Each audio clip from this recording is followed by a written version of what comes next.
మనతో మాట్లాడడానికి ఇక్కడ పెట్రోల్ బంక్కి సంబంధించినటువంటి పర్సన్ ఉన్నాడు. చెప్పండి బ్రదర్, అసలు ఆ రోజు రాత్రి ఏం జరిగింది, మీకు మీకు తెలిసి ఏం జరిగింది? ఆ రోజు నైట్ రావడము వాళ్ళు 2:22కి వచ్చారు.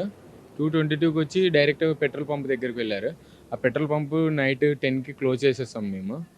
ఆ 10కి క్లోజ్ చేసిన తర్వాత అన్న ఇక్కడ రండి అని చెప్పి మా పంబాయి పిలిచాడు. మా పంబాయి దగ్గరికి ఇక్కడికి ఇద్దరు నడుచుకుంటూ వచ్చి అన్న ఇక్కడ రావాలా ఎట్లా అని జాగ్రత్తనే మాట్లాడారంట. ఏం ర్యాష్గా అయితే అట్లాంటివి ఏం చేయలేదు వాళ్ళు. అంటే మనం ఈ పెట్రోల్ పంపులో ఎన్ని పంపులు ఉన్నాయి, ఎంతమంది నైట్ డ్యూటీస్ చేస్తూ ఉంటారు? పెట్రోల్ బంకులు అయితే 3 DUలు ఉన్నాయి. 3 DUలలో 4 డే డ్యూటీలో ఉంటారు. నైట్ డ్యూటీలో డే బై డే అంటే షిఫ్టింగ్స్ ఉంటాయి. 10కి 3 మెంబర్స్ పోయి పడుకుంటారు. ఇంకా 1 మెంబరు 10 నుంచి 2 వరకు ఒకరు డ్యూటీ చేస్తారు. 2 నుంచి 6 వరకు ఒకరు డ్యూటీ చేస్తారు. 2 నుంచి 6 వరకు డ్యూటీ చేసే అతనికి నేను నిన్న పొద్దున జరిగినటువంటి స్పాట్ దగ్గర ఫొటోస్ తీసుకొని వచ్చాను. అని ఇట్లా నైట్ యాక్సిడెంట్ అయిందంట అని అడిగారు నన్ను పంబాయిస్. అడిగినప్పుడు వాళ్ళది అవును జరిగింది, ఇట్లనే ఇప్పుడే చూసి వస్తున్నాను అని చెప్పి ఆ ఫొటోస్ చూపిస్తే అన్న మన దగ్గర పెట్రోల్ పోపించుకొని పోయినా అడిగిన అని చెప్తే మా ఓనర్ గారికి చెప్పి సీసీ కెమెరా చెక్ చేసాము. చెక్ చేసిన తర్వాత అతనే ఉన్నాడు, అదే శివశంకర్ అన్నారు కదా అతను అక్కడ నిలబడేసి భయ ఇక్కడ రాండి పెట్రోల్ పోసుకురండి అని పిలిచినారు. మేబీ ఆయన నాకు తెలిసి లోపల పడుకున్నారేమో అనుకోవచ్చు, కానీ పడుకోలేదు.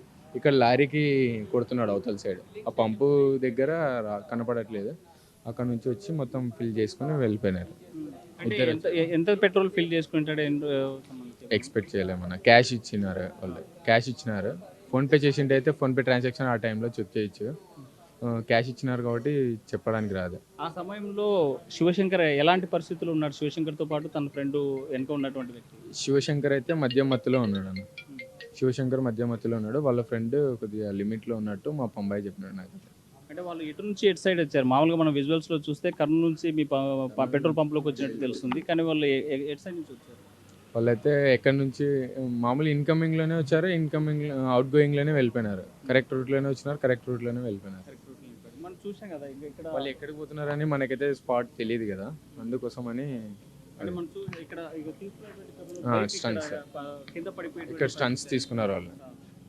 అంటే అక్కడ నుంచి వచ్చేటప్పుడు డ్రింక్ చేసినాడు కదా, బైక్ కొద్దిగా ఓవర్ స్పీడ్లో ఉండటం వల్ల స్టంట్ జరిగిందని నేను